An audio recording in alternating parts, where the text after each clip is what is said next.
Salut à toi. Aujourd'hui, très gros sujet. Tu l'attendais depuis déjà quelques temps et personnellement, c'est une vidéo que je me réjouissais de faire. Comme tu l'as vu dans le titre, on va parler du soulevé de terre. Je ne vais pas me contenter de revoir uniquement les bases du mouvement. Ici, je vais aller beaucoup plus loin dans les critères d'exécution. On va aborder tous les points techniques importants concernant le soulevé de terre. La façon d'engager le mouvement, comment l'adapter à sa morphologie, quelle est la position des mains optimale, etc.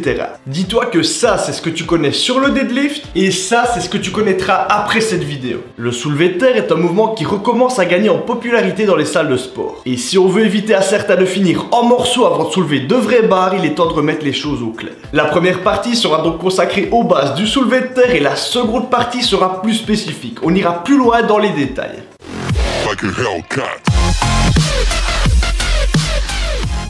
Tu dois déjà le savoir, il existe deux grands types de soulevé de terre. Le traditionnel qui s'effectue avec les pieds serrés et les mains à l'extérieur des jambes. Et le sumo qui s'effectue avec les jambes plus écartées et les mains à l'intérieur. À partir de ces deux grands types de soulevé de terre, il existera différents placements. Comme par exemple un sumo très large ou encore un semi-sumo avec les jambes un petit peu plus resserrées. Le tout sera de savoir si on a les mains à l'intérieur ou à l'extérieur des jambes. Voici les consignes d'exécution que tu devras toujours garder en tête, peu importe le type de soulevé de terre que tu feras. On va tout reprendre point par point. Première chose, je place mes pieds sous la barre. Ensuite, je prends la barre en main en plaçant mes bras perpendiculairement à la barre. On développera spécifiquement l'intérêt de ce point plus tard dans la vidéo. À partir de cette position, je vais ensuite prendre mon placement de départ qui influera sur tout le reste du mouvement. Je descends les fesses, ensuite je place mon bassin en antéversion et je sors la cage thoracique.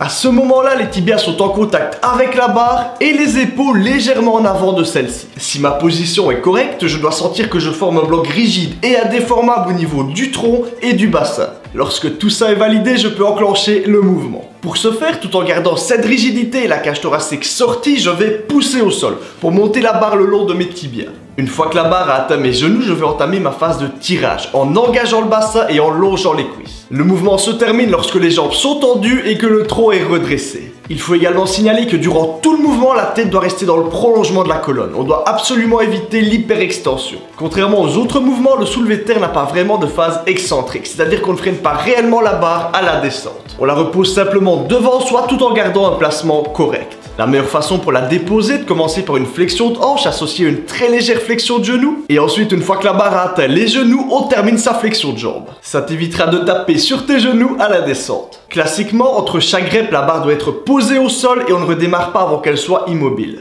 Concernant la prise, tu as le choix entre la prise pronation et la prise inversée. La prise inversée permet d'éviter que la barre ne roule. Cependant, elle entraîne d'autres problèmes que j'expliquerai plus tard.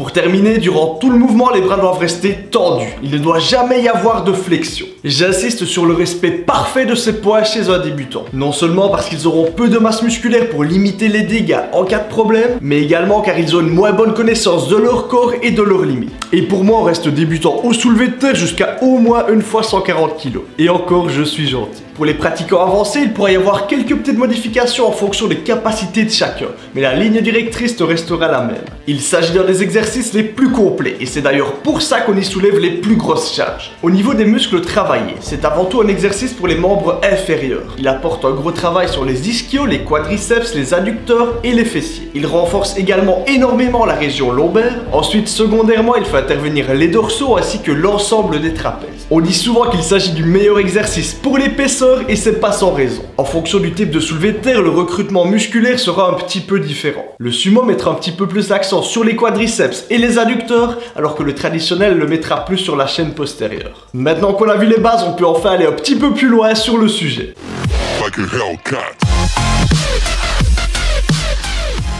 Pour simplifier les choses, je vais généralement utiliser le soulevé de terre traditionnel pour mes exemples. Cependant, les concepts qu'on va voir sont tout aussi valables pour le sumo. Premier point avancé, la hauteur de hanche. Il existe trois types de soulevé de terre en fonction de la hauteur de hanche au départ du mouvement. Le soulevé de terre poussé, les hanches seront basses au début du mouvement, donc les jambes seront fléchies et on fera le mouvement en poussant. En gros, on se rapproche un petit peu d'un squat. C'est une exécution qu'on retrouve souvent chez les personnes avec des fémurs courts. En traditionnel, c'est également la position de départ qu'on a adopte chez les haltérophiles pour un épaulé ou un arraché. Et en sumo, c'est la position de départ de certains compétiteurs qui ont les pieds très écartés au niveau de la barre. Deuxièmement, on a le soulevé de terre tiré. Ici, on démarrera avec les hanches beaucoup plus hautes, ce qui fera que le tronc sera plus incliné vers l'avant et le travail sera beaucoup plus important sur la chaîne postérieure. On tirera donc sur la barre pour la montée. C'est une exécution qu'on retrouve souvent chez les gens très forts de la chaîne postérieure et chez ceux qui ont des fémurs longs. On peut dire que ça ressemble à un soulevé de terre avec les jambes semi-tendues. Pour cette position, on la voit évidemment beaucoup plus souvent en soulevé de terre traditionnel qu'en sumo. Pour terminer, on a le soulevé de terre poussé-tiré. C'est l'exécution la plus fréquente.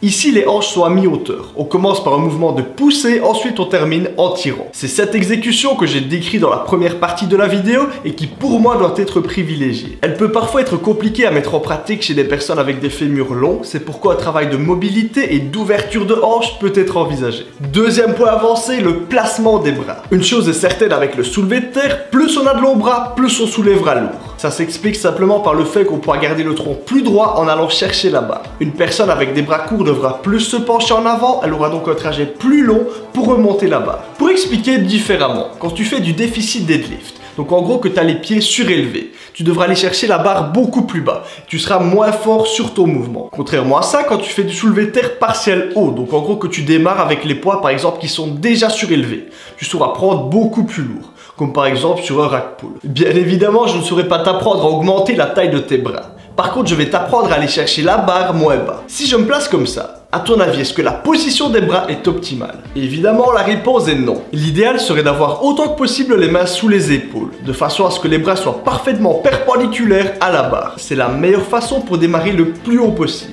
À l'opposé, en prenant une prise d'arraché donc très large sur la barre, on commencera beaucoup plus bas, donc le mouvement sera beaucoup plus difficile. Pour le soulevé de terre sumo, cette règle sera très facile à suivre étant donné qu'on ne sera pas gêné par les jambes. Pour le soulevé de terre traditionnel, en fonction de votre position de pied, il faudra trouver le juste milieu entre écartement de jambes et position de bras. Mais honnêtement, le fait de resserrer un petit peu ses pieds de façon à pouvoir placer correctement ses bras te permettra d'en ressortir doublement gagnant. Petit plus, quand tu fais du soulevé de terre, pense à avoir les semelles les plus plates possibles ou éventuellement de le faire à pieds nus. En effet, si tes semelles sont épaisses, tu commences le soulevé de terre en allant chercher la barre plus bas, un petit peu comme si tu faisais un mini soulevé de terre en déficit. De plus, certaines chaussures comme les chaussures de running, en plus d'avoir une semelle épaisse, ont une semelle molle, étant donné qu'elles sont faites pour absorber les chocs lors de la course à pied. Au soulevé de terre, ça va rendre tes appuis instables et favorisera les blessures. Troisième point avancé, la prise de barre. Ici, on attaque un sujet qui sera sensible pour certains, mais qui pour moi est très important. Comme je l'ai dit en début de vidéo, il existe deux types de prises pour le soulevé de terre. La prise pronation, où tes deux paumes de main sont orientées vers toi,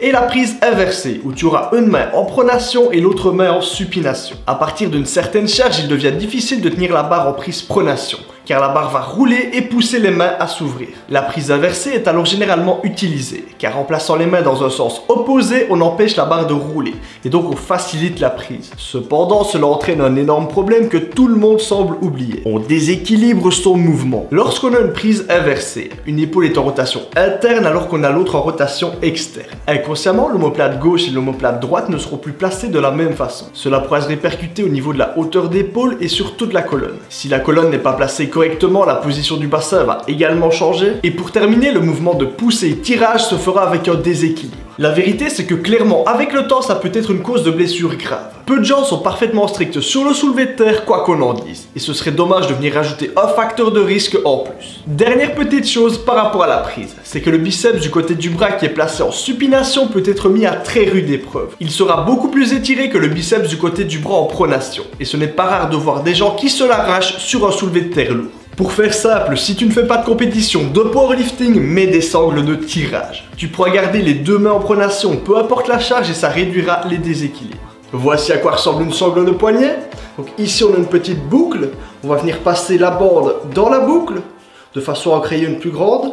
Ensuite on place le poignet dans la grande boucle qu'on aura créée, on le resserre au niveau du poignet et ensuite on va pouvoir venir placer la sangle sur la barre. On l'enroule toujours à partir du côté opposé au côté de la main. Si on la place du même côté que la main, ça ne servira absolument à rien. On l'enroule. Ensuite, une fois que c'est fait, on vient bien la resserrer à l'aide du poignet. Et ici, la sangle permettra de tenir la barre. Voilà pour cette première vidéo sur le soulevé de terre. J'ai encore deux points très intéressants à aborder, mais qui nécessitent chacun une vidéo complète. L'un des deux sera destiné aux pratiquants très avancés, donc je ne l'ai volontairement pas mis dans dans cette vidéo pour éviter toute confusion, mais crois-moi, c'est un truc de fou. Et le deuxième sera une comparaison entre le deadlift sumo et le traditionnel. Est-ce que un est mieux que l'autre? Est-ce que certaines personnes sont prédisposées à un type précis de soulevé de terre? Est-ce qu'on est plus fort sur un que l'autre, etc. Quoi qu'il en soit, tu peux déjà d'ailleurs me dire en commentaire si tu fais du deadlift sumo ou traditionnel, et éventuellement m'expliquer pourquoi. Si tu as apprécié cette première vidéo sur le soulevé de terre, pense à me laisser un pouce bleu et à t'abonner pour ne pas rater la suite. Et moi je te dis à samedi 18 h dans 2 semaines, et à la prochaine.